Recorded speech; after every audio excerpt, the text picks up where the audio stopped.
Bienvenidos ya a nuestra reflexión dominical. Estamos ya en el 31º domingo del tiempo ordinario y vamos a reflexionar sobre la importancia que para Jesús significaba la devoción de personas religiosas, que, como decía Isaías, este pueblo me honra con los labios y su corazón está lejos de mí. Era el ritualismo precisamente lo que a Jesús no le agradó. Un ritualismo en el que aparentaban la vida religiosa, pero que en el fondo vivían de otro modo. Así que esta es la razón por la que este domingo vamos a ir haciendo lectura de estos textos. Nos acercamos al Evangelio según San Mateo. Estamos en el capítulo 23, versículos 1 al 12. En aquel tiempo Jesús, dirigiéndose a la multitud y a sus discípulos, dijo: En la cátedra de Moisés se han sentado los letrados y los fariseos. Ustedes hagan y cumplan lo que ellos digan, pero no los imiten, porque dicen y no hacen. Atan fardos pesados, difíciles de llevar, y se los cargan en la espalda a la gente, mientras ellos se niegan a moverlos con el dedo. Todo lo hacen para exhibirse ante la gente. Llevan cintas anchas y flecos llamativos en sus mantos. Les gusta ocupar los primeros puestos en las comidas y los primeros asientos en las sinagogas. Que los salude la gente por la calle y los llamen maestros. Entonces, ustedes no se hagan llamar maestros, porque uno solo es su maestro, mientras que todos ustedes son hermanos. En la tierra a nadie llamen padre, pues uno solo es su Padre, el del cielo. Ni se llamen jefes, porque solo tienen un jefe, que es el Mesías. El mayor de ustedes que se haga servidor de los demás. Quien se alaba será humillado, quien se humilla será alabado. Hasta aquí el texto dominical. Ahora vamos a ir leyendo un poco, o releyendo el texto. Así que lo primero que nos encontramos en este texto, el texto completo, porque este es un fragmento. Pero en el texto bíblico completo, van a aparecer 7 ayes. Y esos 7 ayes, hay de ustedes, escribas y fariseos hipócritas. No estamos acostumbrados a oír de Jesús dirigirse a personas de esta manera, y tenemos también la impresión de que sus amenazas son excesivas. No parece que los escribas y fariseos se les pudiese culpar a todos los delitos que se les atribuyen. Estaban orgullosos y felices de su justicia, la ostentaban delante de todos, pero es difícil reconocerlos en la descripción polémica que de ellos hace San Mateo.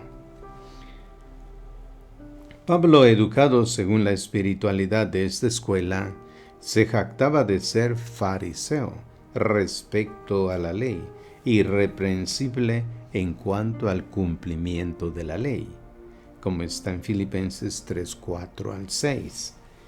Como fariseo, declaraba: yo pertenecía a la secta más estricta de nuestra religión, en Hechos 26:5. Y escribió a los romanos: doy testimonio en favor de quien siente fervor, por Dios. Por último, incluso si fuera cierta la presentación que se hace de ellos, nos preguntamos qué sentido tiene para hoy, para la meditación de los cristianos, la larga lista de cargos contra los fariseos de hace 2000 años. Es importante pues tener en cuenta el género literario de esta página, si no se quiere perder el mensaje de que no está dirigido a los judíos de la época de Jesús, sino a las comunidades cristianas de hoy. Las palabras del maestro son duras porque el peligro denunciado es grave. El fariseo es un personaje típico, representa una forma de pensar, de juzgar, de actuar frente al Evangelio. Los pensamientos y las creencias de los fariseos se infiltran sutilmente entre los discípulos y se asimilan fácilmente. Para comprender correctamente este texto, comprobamos primero a quién habla Jesús, a quién se dirige sus 7 terribles ay. La respuesta parece obvia. Los destinatarios son los escribas y fariseos de su tiempo, pero no es así. Desde el primer versículo del capítulo queda claro que Jesús está hablando a las multitudes y a sus discípulos. Estos son los que corren en riesgo de comportarse como fariseos. Ahora se nos llama a nosotros para oír estos reproches. El texto que se está proponiendo hoy no incluye la parte más difícil de su discurso, el de los 7 ay de ustedes. Exponen en un crescendo dramático las contradicciones de la conducta farisaica, de entrar del reino de los cielos delante de los hombres, de no entrar e impedir que otros accedan a ella, hasta aquella que mata a los profetas. Sin embargo, estos pocos versos son suficientes para identificar algunos aspectos característicos del fariseísmo y verificar como en un espejo dónde y cómo el fariseísmo persiste pues en nuestras comunidades. Lo primero que señala el texto de este domingo es un fariseo en primer lugar, el que ocupa una silla que no es suya.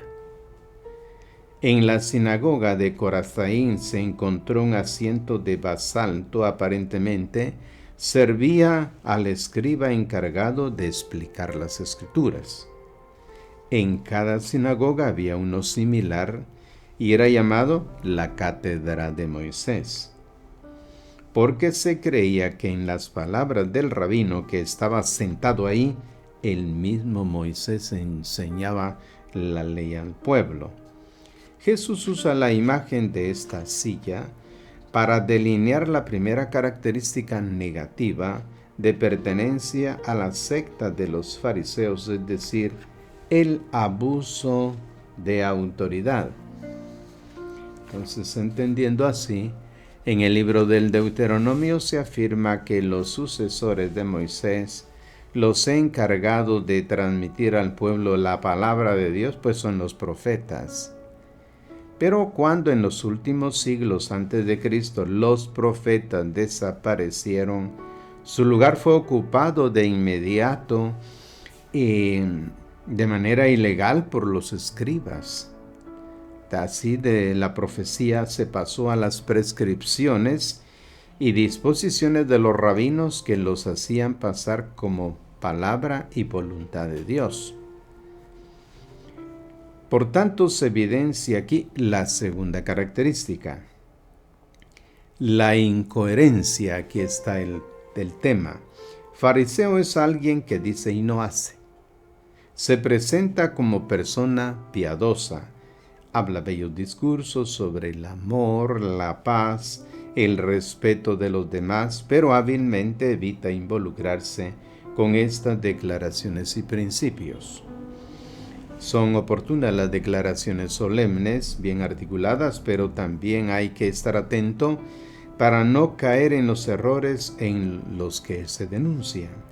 Son nobles las peticiones de perdón por los crímenes del pasado, pero también deben ser conscientes de que de estas mismas raíces está la savia y la fuerza del mal y la conducta reprochable hoy. La tercera característica de los fariseos es cargar insoportables sobre los hombros de la gente. Cometen un error con consecuencias devastadoras. Deducen la fe y el amor de Dios en la práctica de la religión. Predican la fidelidad de los preceptos, observando los cuales, dicen, se puede tranquilamente sentirse a gusto y en paz en el Señor. Pero de esta manera se lanza al hombre a un círculo vicioso. Leyes, transgresiones inevitables, los ritos de purificación, luego nuevas leyes, cada vez más estrictas y detalladas, rigurosamente interpretadas con el resultado de quitar el aliento, de hacer vida imposible, de causar ansiedades, en lugar pues de conducir a la paz interior. Así que los escribas que han impuesto estas leyes no mueven ni un dedo para ayudar a las personas aplastadas por el peso de estos preceptos. No queremos mover ni un dedo, no tienen en cuenta las circunstancias reales, no sugieren interpretaciones menos rígidas, no invitan a buscar lo esencial. Por eso Jesús, hablando de esto en Mateo 11:25, decía él: vengan a mí los que están cargados y agobiados, y yo los aliviaré. Carguen con mi yugo, que es llevadero, y mi carga es ligera. Para indicar pues que la vida de los mandamientos mediante esta fuerza del amor sería mucho más factible vivirla. La cuarta característica de los fariseos era el exhibicionismo, el deseo pues de aparentar. Esta costumbre estaba profundamente arraigada, por eso Jesús la denuncia con frecuencia. ¿Cómo pueden creer, dice una vez, si viven pendientes del honor que se dan unos a otros, en lugar de buscar el honor que solo viene de Dios? Y llama pues hipócritas a los que practican las buenas obras delante de los hombres para ser vistos, los que restan de pie en las sinagogas y en las esquinas de las calles para ser vistos, los que ayudan con aire melancólico para que todos se den cuenta de que se están mortificando. En el pasaje de hoy se describen otros trucos, pues, con lo que los fariseos tratan de obtener el reconocimiento, el lugar de honor, pues, en los banquetes y los primeros asientos en las sinagogas. Llevan cintas anchas y flecos llamativos en sus manos durante la oración. En la última parte del Evangelio de hoy se presenta la imagen de la comunidad cristiana auténtica, aquella en la que todas las formas de superioridad y la desigualdad se han eliminado. Es lo contrario de la sociedad, tanto civil como religiosa, donde están reconocidas y aprobadas las clases, la discriminación, las distinciones entre los superiores y los súbditos. Hay temas, pues, que consideramos importantes y a los cuales Jesús, sin embargo, les dio poca importancia, pero en el tema de los primeros lugares, los títulos honoríficos, la inclinación, el besamanos, la adulación de una claridad y de una radicalidad y una tal insistencia que se hace evidente que llevaba esta preocupación, pues en su corazón era una parte central de su mensaje. Surge entre los discípulos en la última cena la discusión sobre cuál de ellos es el mayor, y él les dijo: los reyes de los paganos los tienen sometidos, y los que imponen su autoridad se hacen llamar benefactores. Ustedes no sean así. Al contrario, el más importante entre ustedes compórtese como si fuera el último, y el que manda como el que sirve. Así entonces, la inversión de los criterios de este mundo, Jesús está tan preocupado que estos criterios podrían resurgir o que se mezclen en la comunidad cristiana, que prohíbe explícitamente el uso incluso aparente inocuo de títulos honoríficos. Recuerde 3. Los que se utilizaban en su tiempo para el pueblo, para las personas honradas y respetadas, era rabí, que significaba el grande; padre, que significaba modelo de vida y de comportamiento; y maestro, es decir, guía espiritual. Es inútil, pues, elaborar interpretaciones reductivas y conciliadoras o disquisiciones sutiles para intentar justificarlos. Jesús ha hablado de manera inequívoca. Sus palabras están entre las más claras y quizás incluso entre las más importantes. Hoy no sería menos rígido en este punto. Era demasiado alérgico Jesús al fariseísmo y no iba a tolerar que sus discípulos se infiltrase incluso la apariencia de este comportamiento. En la comunidad cristiana los únicos títulos bendecidos son, como Jesús mismo lo dice, que es hermano, hermana. Esto viene del primitivo cristianismo. Discípulo, siervo y aquellos que indican un ministerio, un servicio. Otros deben ser prohibidos y deben suscitar inquietud no solo en aquellos que lo dicen, sino también en aquellos que lo reciben. No es casualidad, pues, que en los padres apostólicos, entonces y hasta mediados del siglo II después de Cristo, el término padre se ha reservado para Dios. Y es significativo que a finales del siglo IV después de Cristo, San Jerónimo observa: el Señor advirtió de no llamar padre a nadie, sino solo a Dios. A Él hay que llamar padre. No entiendo, dicen los que han autorizado a los superiores de los monasterios para que sean llamados abad, es decir, padre. ¿O cómo podemos permitir que alguien llame de esta manera? Las últimas palabras del Evangelio de hoy reproducen en síntesis todo el mensaje expuesto. El mayor de ustedes que se haga servidor de los demás. Quien se alaba será humillado, quien se humilla será alabado. Así que les agradezco pues su atención y nuestro programa de hoy en 8 pues ya versará sobre el 32 domingo del tiempo ordinario. Gracias por su atención.